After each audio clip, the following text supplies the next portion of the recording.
Alright, here we are with Khari Wynn, a guitarist, a public enemy, and a man of many talents.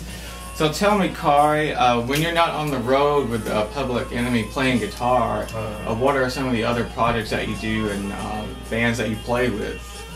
A lot of stuff I do. I do a lot of stuff around Memphis when I'm not on the road, with Public Enemy. I got my own project called Energy Disciples. Energy Disciples, huh? Yeah, which is a just kind of a culmination of a lot of things I've been working on. I've been playing music for a long time, since I was about 14 years old, so I'm like gonna turn 30 this year. I'm 29, so that's a pretty long time. But I work on my solo stuff with Energy Disciples. I have a gospel gig. I play with a kind of country blues, bluegrass, mainly country and blues band called the Bloke City Backsliders. I play with Hope Claiborne, which is kind of funk, jazz, and then I'm doing a thing with you, Michael Joyner, which I guess soul, folk. Well, tell me, with your project Energy Disciples, how many albums do you have with them? Right now it's one album. It's one, I guess you say, full album and 3 EPs.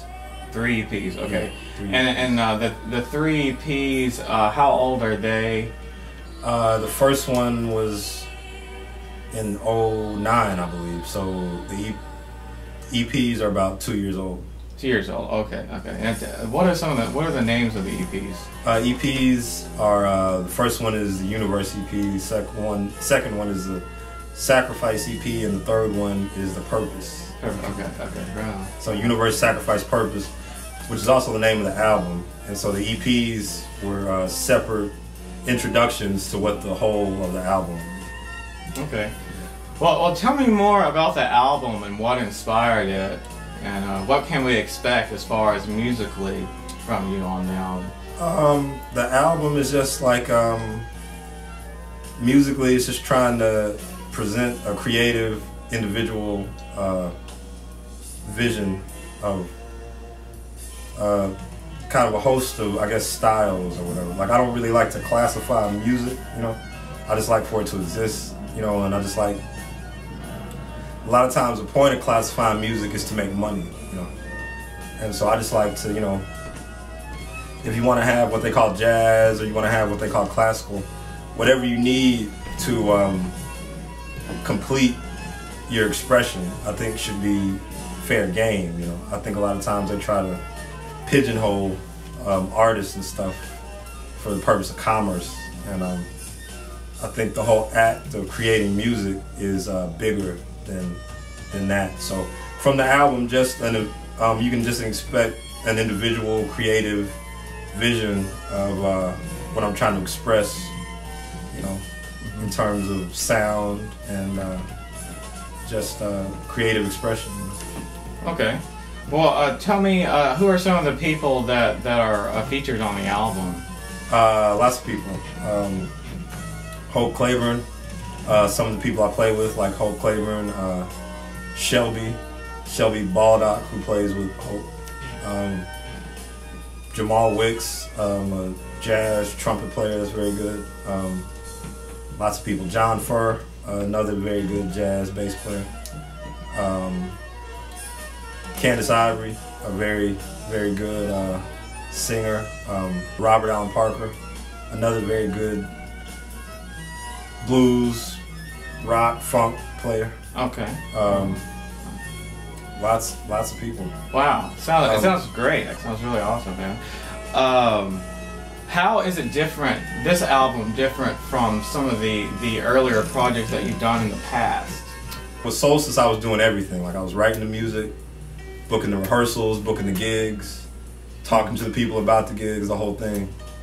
And then just having to be the only person that did it and having no real result, I just was basically done with it, So with Energy Disciples, I just tried to make it more of a contained studio project, as opposed to trying to make it anything live that was gonna build off any live presence or anything. Okay, yeah. All right, that makes sense. I just tried to make it as good as it could in the studio and make it as creative as it could in the studio. And not try to do anything live with it and not try to separate live from the studio. Like I just knew from the start it was only going to be a studio thing. You know, whereas like with Solstice, I was trying to, you know, get cohesion live and try to make up for certain players that weren't going to do what I asked to do and stuff like that. So Energy Disciples is just purely studio and probably won't be anything live. You know, and if it is, it'll be in a different form. But it won't be the same music that is on the records. Okay. Yeah.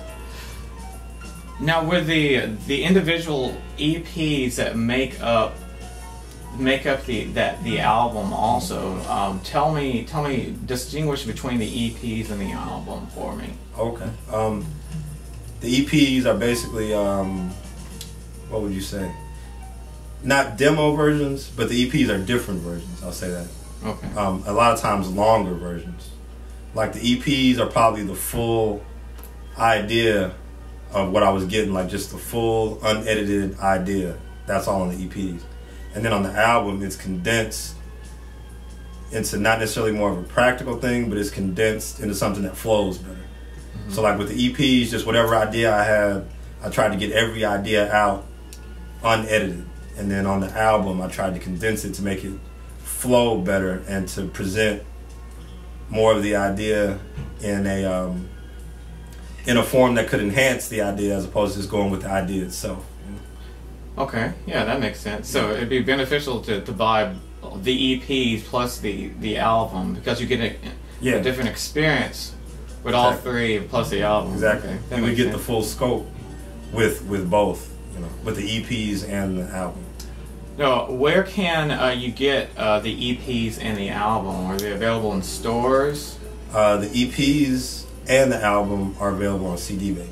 CD Baby, okay. And the album is available in some physical stores in Memphis, Spin Street, Shangri-La, and digitally the album is available like on iTunes, all the digital music places, you know, on CD Baby.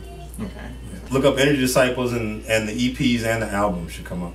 Okay. Yeah. Okay. Great.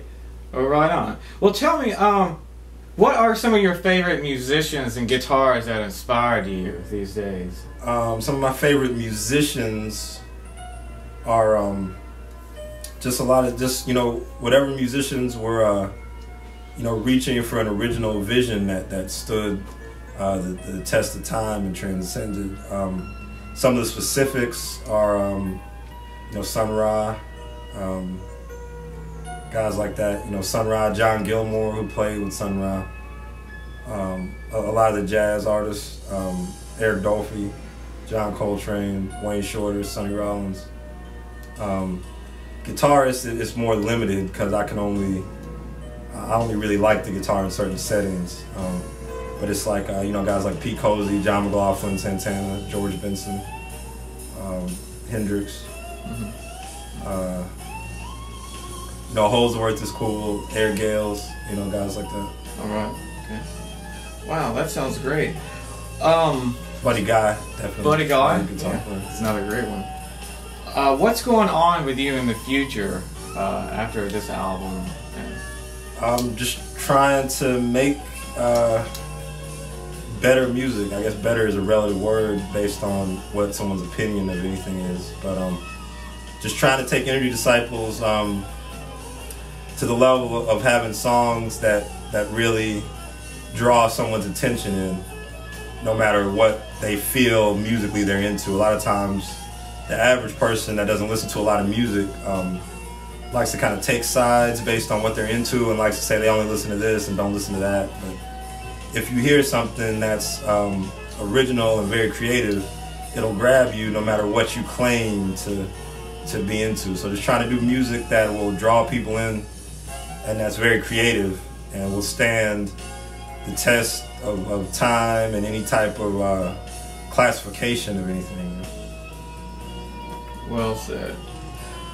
All right, well, I appreciate you, Khari Wynn, sitting down and talking to me about your latest projects. Thanks. Thank you. Thank you, man.